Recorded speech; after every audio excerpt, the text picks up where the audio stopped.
And so today we're going to talk about generational trauma, racialized violence in the Black community. So some of the things that we're going to talk about today, we're going to go over the definition of mental health. We're also going to talk about the different types of trauma.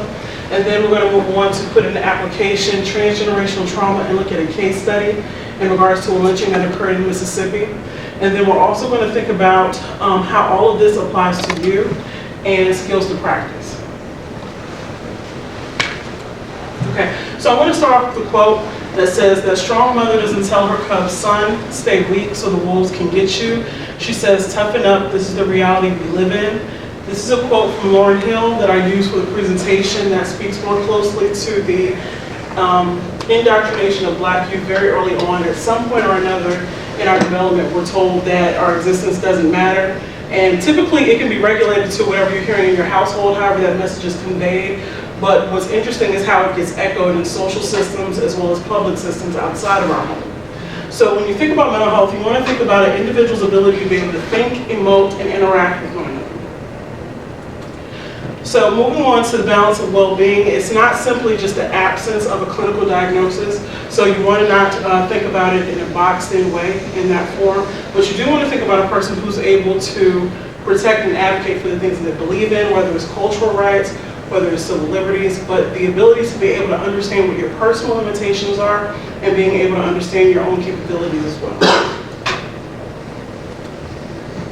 So mental health disparities in the Black community. One study has found that physicians were 23% more verbally dominant and engaged in 33% less patient-centered communication with African American patients.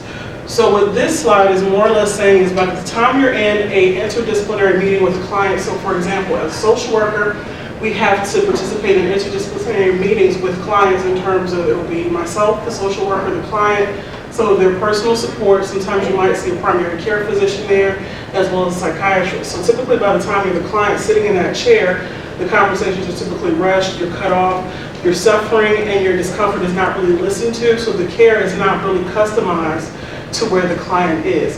Now the difference is there's a lot of gray area because a part of that is just the way the treatment can be, but when you see a Black client in that chair, it's typically rushed through and is undermined by the time they're in that chair looking for treatment.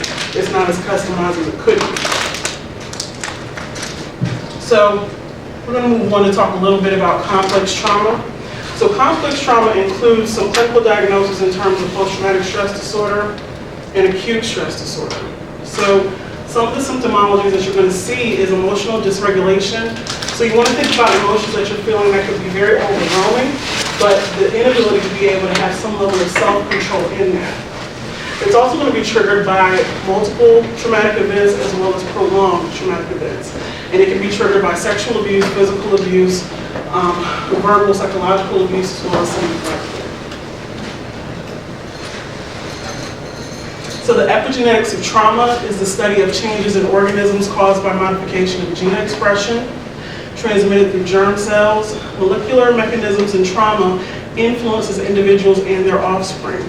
So what this is saying is that organisms do have an influence in terms of change by the time you're looking at it under a microscope, in terms of organisms that might come from two parents. But what they are saying is that it raises the question to say, does this have an influence in trauma, but it doesn't definitively answer the question. Okay. So transgenerational trauma is defined as the transference of emotional and physical pain from one person to another or one generation to another. So some of the symptoms of that where you would see it is family, social, cultural, as well as neurobiological and genetic, which is what we touched on in the previous slide. So what we're going to do is we're going to look at transgenerational trauma as how it will be put into application in terms of a lynching, looking at that as a case study. So what you're going to use that is you're going to look at transgenerational trauma as a systematic outcome and how that can be viewed as a traumatic event, as well as the actual visual display of someone being lynched.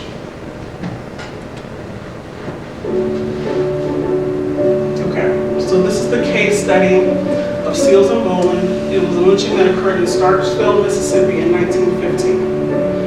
Okay, so the double hanging was of Deet Seals and Peter Boland. They were accused and confessed to the crime, and they were condemned. And they were asked if this song could be played while they were being lynched. One of the things things that I want to note is that typically when you're doing research about reading lynchings, what's left out or not is talked about as much as a lot of the physical intimidation that occurs. So what you see is that people are often forced into saying that they did something that they did not do because of the physical intimidation that happened prior to the lynching occurring.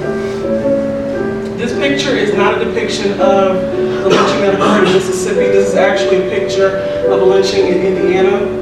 I use this because I wanted to highlight the affect and the varying affect of people in this picture. But notice how you have people staring directly into the lens of the camera, almost to look into the future of the people looking on the other side of that picture.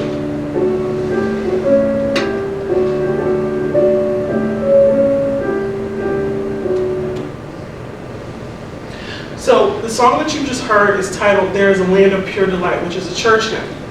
And with that, we're going to talk a little bit more about indoctrination that occurs at a lynching site. So by the time you're at a lynching site, it's common to use church hymns as a way to indoctrinate you in terms of the spiritual placement of what you're seeing. To say, well, if I'm hearing this hymn being played, there is a larger place for this lynching to occur in order for it to make some level of sense if you're participating in the lynching. As well as language that's being formed at that time. So look but don't see is a combined word that some people typically use today, like look see, or even peekaroo, and things like that. Language like that is combined to make almost like a slang in regards to create some level of emotional disconnect. Because by the time you see someone lynched, you're supposed to look at the violence, but not see the man, not see the person, not see humanity. All of these things were working together in order for people to be able to actively participate in the lynching, whether you're 5 years old, whether you're 50 years old, and still be able to turn around and live in that same community. So is this my problem? Yes. It's everyone's problem. So a lot of the things that we have a relationship with, like fear, are still current today. We all have a unique relationship to that. But the context of fear and the way it existed in 1915 when lynchings were more commonplace, whether it was a systematic outcome or whether it was just someone felt like killing that day, fear in the context of how it existed then is a different sphere. So the only way we can understand and know that world is through research. But the ripple effect of what fear is in relationship to how African Americans understand it is a little bit different. But that's something that pulls us together because we all have that unique relationship with that. But the scope of our story as human beings are definitely changing, because ultimately forgiveness is what we all want for ourselves and what we want for other people. But how do you accomplish that as you understand history, we understand the expansion of our families, and we understand how uncomfortable the relationship to change can be. But the indicator is the more uncomfortable change is, that's probably the place where you need to lean into a little bit more. So what are some skills to practice? First, you need to determine where your environment is and making sure that's a safe environment if you're talking about things that are more intense, like lynchings. So provided that the space that you're in is safe, you want to lean towards, instead of suppressing uncomfortable conversations, you want to express more of your thoughts and feelings associated with what you're understanding as historical evidence. And then being able to take a step further to discover what that new story is. Do you have a connection with it now? Do you not? What are some feelings that might be associated with that?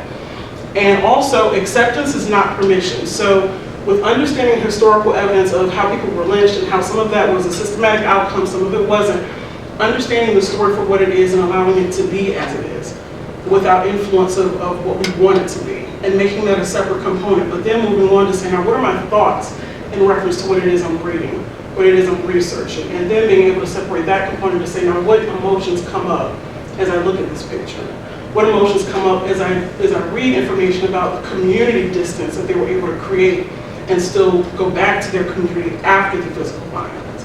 So the acceptance of history as it is, and also examining your emotions and feelings associated with those things, leaves it open for investigation for yourself. So in conclusion, there is a voice that doesn't use words. Listen. Thank you.